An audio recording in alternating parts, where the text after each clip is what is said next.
Então, retomando aqui, vamos balancear essa equação que nós já vimos que está desbalanceada. De que forma que eu consigo equalizar os elementos químicos aqui? Primeiro, quem é o metal dessa equação? É o zinco. Acabamos de ver na tabela periódica, zinco é um metal.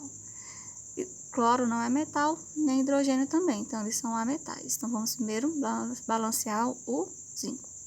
Então, de que forma que eu torno ele balanceado? Colocando o coeficiente 2 na frente da molécula, já que esse coeficiente, eu multiplico ele pelo número de átomos que esse elemento tem.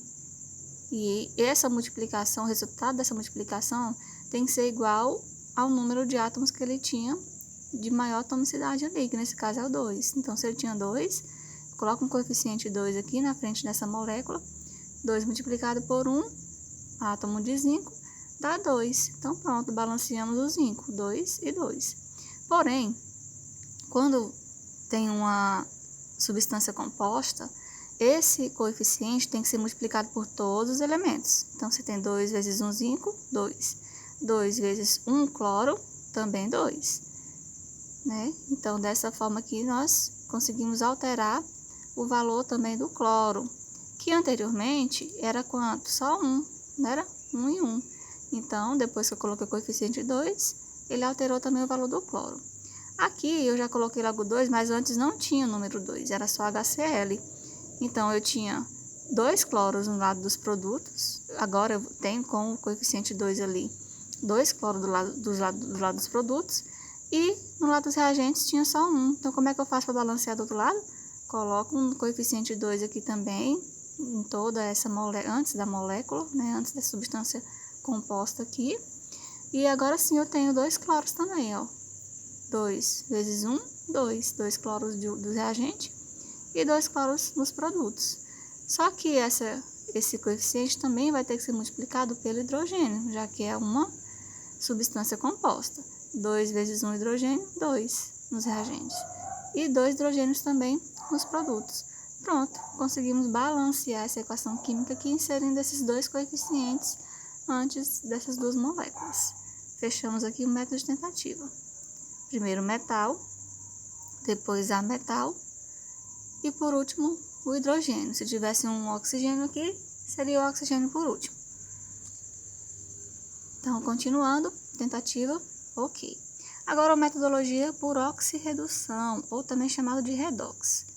Vamos continuar aqui. Por oxirredução, o que nós temos? Esses 2 processos que eu já havia falado anteriormente. Uma substância vai oxidar, ou seja, dar elétron, perder elétron, e o outro vai reduzir, receber elétron, R, D, D, né?